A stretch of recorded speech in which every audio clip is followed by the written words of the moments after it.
Good morning दोस्तों। क्या आप जानते हैं सबसे भयानक बीमारी कौन सी है? एक ऐसी बीमारी जिससे कोरोना जैसी बीमारी भी डरती है। हाँ, उस बीमारी का नाम है बहानासाइटिस, या फिर अगर मैं अंग्रेजी में बोलूं तो मेकिंग एक्सक्यूजेज। ये एक ऐसी बीमारी है जिसने मनुष्य जाति का सबसे ज़्यादा नुकसान किया है। कहीं आप भी इस बीमारी की चपेट में तो नहीं है? मुझे नहीं पता, आपको खुद पता लगाना होगा। लेकिन एक बात तो तय है, जब आप नेटवर्क मार्केटिंग का बिजनेस प्लान दिखाते होंगे तो आपको ऐसे बहुत सारे लोग मिलते होंगे जो बहानासाइटिस के शिकार हैं। लेकिन इस वीडियो को देखने के बाद जब भी आप ऐसे लोगों से मिलेंगे तो आप उनके बहानों का उचित जवाब दे पाएंगे। तो आइए चलते हैं। बहाना नंबर 1।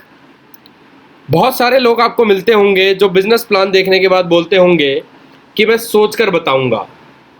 ये एक बहुत ही कॉमन बहाना है। यहाँ हम एक ऐसी टेक्निक का इस्तेमाल करेंगे जिसे बोला जाता है F3Q टेक्निक। F3 का मतलब है फील, फेल्ट, फाउंड, और Q का मतलब है क्वेश्चन। आपको इस तरीके से जवाब देना है। अगर कोई व्यक्ति आपको ये बोलता है बिजनेस प्लान दिखाने के बाद कि मैं सोच कर बताऊंगा, तो आपको बोलना है, सर आप बिल्कुल सही कह रहे हैं, पहले मैं भी ऐसा ही सोचता था। यानी कि जब मैंने इस बिज़नेस को देखा था तो मैंने भी यही जवाब दिया था कि सोच कर बताऊंगा। लेकिन सर इस बिज़नेस में सोचने के लिए है क्या? और अगर आपको सोचना भी पड़ेगा तो आपको किसी ना किसी की मदद की ज़रूरत पड़ेगी, और ऐसे में आप सलाह लेंगे अपने दोस्तों से या रिश्तेदारों से। तो सर ये बिल्कुल उसी तरीके से हो जाएगा जैसे कि हम सचिन तेंदुलकर से एक्टिंग के बारे में पूछें, या फिर विराट कोहली से एक्टिंग के बारे में पूछें, या फिर शाहरुख खान से हम पूछें कि क्रिकेट कैसे खेला जाता है। सर यहाँ पे मैंने जितने भी लोगों के नाम लिए हैं ये सभी अपने अपने फील्ड के दिग्गज हैं, लेकिन एक दूसरे के फील्ड के बारे में इन्हें कुछ नहीं पता। सर इसी तरीके से आप जिस भी व्यक्ति से पूछेंगे, या तो उसको नेटवर्क मार्केटिंग की अधूरी जानकारी होगी, या फिर उसको नेटवर्क मार्केटिंग के बारे में कुछ भी नहीं पता होगा। सर इससे अच्छा तो यह है कि आप और हम मिलकर उनको प्लान दिखाते हैं, और आपकी टीम बनाने में हम आपकी मदद करेंगे, ताकि आप यहाँ से एक अच्छा पैसा कमा सकें और आप अपने सपने इस बिज़नेस से पूरे कर सकें। सर एक काम करते हैं, मैं आपको एक बहुत ही बढ़िया प्रोग्राम में इनवाइट करता हूँ, जहाँ पर आपको डिसीजन लेने लायक फैक्ट्स जानने को मिलेंगे, और ये फैक्ट्स जानने के बाद आप डिसीजन ले पाएंगे। सर ये काम ड्राइविंग सीखने की तरह नहीं है, जहाँ पे सारी स्किल आप ही को आनी ज़रूरी है, बल्कि ये काम तो जगराते में या कीर्तन में, सत्संग में बैठने जैसा है। कुछ काम आप करेंगे और कुछ टीम करेगी, इस तरह आपका बिजनेस बढ़ जाता है। चलिए सर, जो काम फ्री में हो रहा है वह तो करवा लें, बिजनेस के डिसीजन आप बाद में भी ले सकते हैं, मैं हूं आपके साथ। चलिए शुरू करते हैं, फॉर्म भर लेते हैं।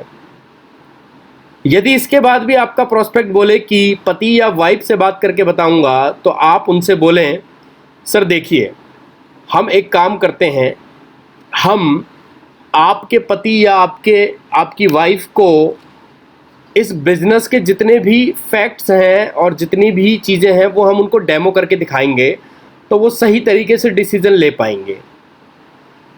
और अगर इसके बाद भी सर आपका मन नहीं हो तो कोई बात नहीं, हम दोस्त रहेंगे।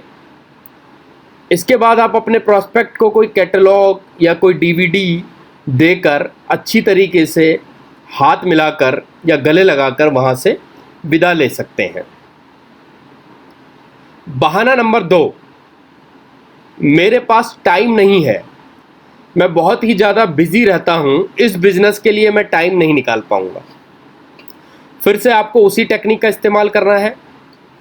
सर आप बिल्कुल सही कह रहे हैं, पहले मैं भी ऐसा ही सोचता था। जब ये बिज़नेस मुझे दिखाया गया था तो मैंने भी यही जवाब दिया था कि मैं इतना बिजी हूँ, ऑफिस के बाद मेरे पास टाइम नहीं होता, मैं इस बिज़नेस को कैसे करूँगा। लेकिन सर मैं आपसे यहाँ पे एक सवाल पूछना चाहता हूँ, क्या आज से 5 साल पहले सर आपके पास पर्याप्त समय था? नहीं ना। सर क्या आप जो आज कर रहे हैं अगर वही करते रहेंगे तो क्या आने वाले 5 साल के बाद आपके पास पर्याप्त समय होगा? नहीं ना। सर देखिए, जैसा चल रहा है अगर वैसा ही चलता रहा तो ना टाइम पहले था और ना ही आने वाले समय में रहेगा। सर कैसा रहेगा जब हमारे पास अपनी फैमिली के लिए बहुत टाइम ही टाइम हो? अच्छा रहेगा ना। सर हम टाइम चाहते तो हैं, लेकिन हमारे साथ कुछ ऐसा हो रहा है कि हमें जाना तो है पटना, लेकिन बैठ गए हैं मुंबई वाली गाड़ी में। क्या सर हम कभी पटना पहुंच पाएंगे? सर अगर हमारे पैर में कांटा लगा हो तो हमें क्या करना पड़ेगा? जाहिर सी बात है सर, सुई या आलपिन से निकालना पड़ेगा। लेकिन जब पिन या सुई चुभाई जाती है तो सर दर्द जो है और ज़्यादा बढ़ जाता है। लेकिन कांटा निकल जाने के बाद सारी ज़िंदगी के लिए सर दर्द दूर हो जाता है। सर थोड़ा सा टाइम इस बिज़नेस में लगाकर हमारी ज़िंदगी में जो ये टाइम का कांटा चुभा हुआ है इसे हम निकाल कर फेंक सकते हैं और सारी ज़िंदगी फिर हमारे पास टाइम ही टाइम होगा।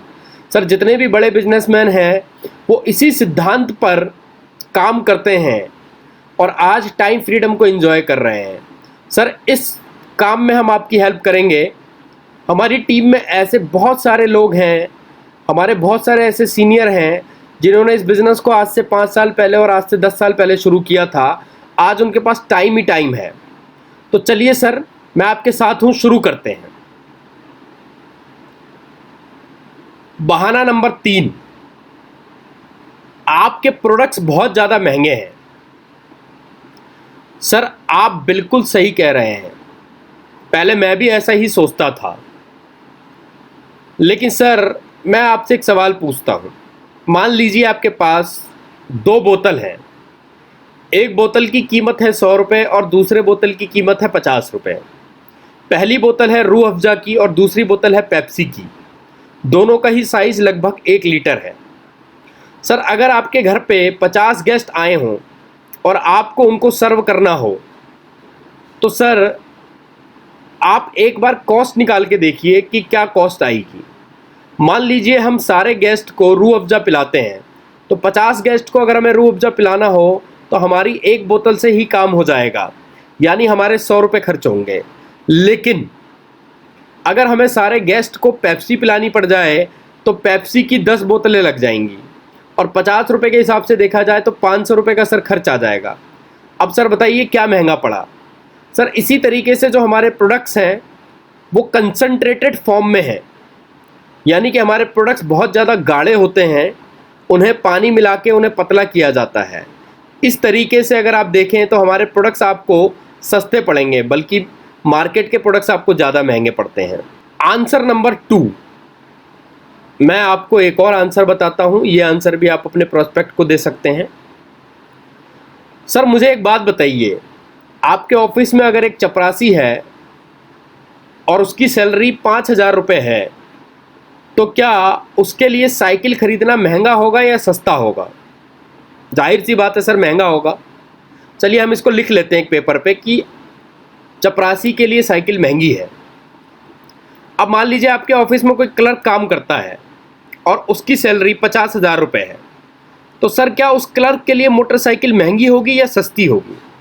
जाहिर सी बात है सर, मोटरसाइकिल उस क्लर्क के लिए महंगी होगी, लेकिन साइकिल उस क्लर्क के लिए सस्ती है। तो चलिए हम इसको भी लिख लेते हैं कि आपके ऑफिस में जो क्लर्क काम करता है उसके लिए साइकिल सस्ती है और मोटरसाइकिल महंगी है। अब मान लेते हैं सर आपके कंपनी के जो मैनेजर हैं उनकी सैलरी 1 लाख रुपए है, तो आप सोचिए इनके लिए कार खरीदना महंगा होगा या सस्ता होगा? सर जाहिर सी बात है कार इनके लिए महंगी होगी, लेकिन मोटरसाइकिल इनके लिए सस्ती होगी। इसी तरीके से सर अगर आपकी कंपनी के मालिक हैं तो उनके लिए लग्जरी कार यानी कि BMW जैसी कार भी सस्ती होगी। तो इस तरीके से सर आपने देखा कि अलग अलग लोगों के लिए अलग अलग चीज़ें महंगी और सस्ती हैं। यानी कि महंगा और सस्ता जैसा कुछ नहीं होता। हमारे पास पैसे कम होते हैं तो हमें चीज़ महंगी लगती है, और अगर हमारे पास पैसे ज़्यादा हों तो हमें चीज़ सस्ती लगती है। तो चलिए सर, आप और हम मिलकर अपनी इनकम बढ़ाते हैं ताकि हमें ये प्रोडक्ट्स फिर दोबारा से महंगे ना लगें। बहुत सारे लोग मिलेंगे आपको जो ये बोलेंगे, मैं सेलिंग नहीं कर सकता, मैं ये काम नहीं कर सकता क्योंकि इस काम में मुझे सेल्समैन बनना पड़ेगा, प्रोडक्ट बेचने पड़ेंगे। फिर से एक बार आपको F3Q टेक्निक का इस्तेमाल करना है। सर आप बिल्कुल सही कह रहे हैं, पहले मुझे भी यही लगा था कि ये सेलिंग का काम है, ये तो हमें सेल्समैन बनाने के लिए आए हुए हैं। लेकिन सर ऐसा बिल्कुल भी नहीं है। मैं आपसे एक सवाल पूछता हूँ, क्या आपको मैं सेल्समैन लगता हूँ? नहीं ना। सर अगर मेरी कंपनी को सेल्समैन चाहिए होते तो मेरी कंपनी सेलिंग मॉडल पर बिजनेस करती और बहुत सारे सेल्समैन रख लेती। लेकिन सर हमारा बिजनेस मॉडल सेलिंग मॉडल नहीं है, हमारा business model word of mouth पे चलता है। यानी कि यहाँ पर प्रोडक्ट्स मूव होते हैं जब लोग उन प्रोडक्ट्स को यूज़ करते हैं और एक दूसरे से उनकी तारीफ़ करते हैं। सर हम प्रोडक्ट नहीं बेचते, हम सिर्फ सलाह देते हैं, और हम किसी को कुछ नहीं बेचते सर, लोग हमसे सामान खरीदते हैं। मैं एक एग्जांपल देके आपको समझाता हूँ। मान लीजिए आपको खांसी हो जाए और आपने एक कफ सिरप पिया ग्लाइकोडिन नाम का और आपकी खांसी ठीक हो गई। सर अगर आपके पड़ोसी को भी खांसी हो गई हो तो अब आप क्या करेंगे? आप अपने पड़ोसी को भी ग्लाइकोडिन यूज करने की सलाह देंगे, राइट? अगर उनकी खांसी ठीक हो जाए तो वो भी दूसरों को ऐसी ही सलाह देंगे? यस, बिल्कुल देंगे। तो सर क्या आपने यहां पर कोई सेलिंग की? नहीं, यहां आपने कुछ सेल नहीं किया, आपने सिर्फ एक प्रोडक्ट को शेयर किया जिससे आपको आपका बेनिफिट मिला। ये काम सर हम सब लोग बचपन से करते आ रहे हैं, लेकिन हमें कभी भी इस काम का पैसा नहीं मिला। इस बिजनेस में भी आपको यही काम करना है, प्रोडक्ट को पहले यूज करना है और जो प्रोडक्ट आपको अच्छे लगे उनको आपने अपने जानने वाले लोगों के साथ शेयर करना है, और इस काम में हम आपकी पूरी हेल्प करेंगे। तो चलिए सर शुरू करते हैं।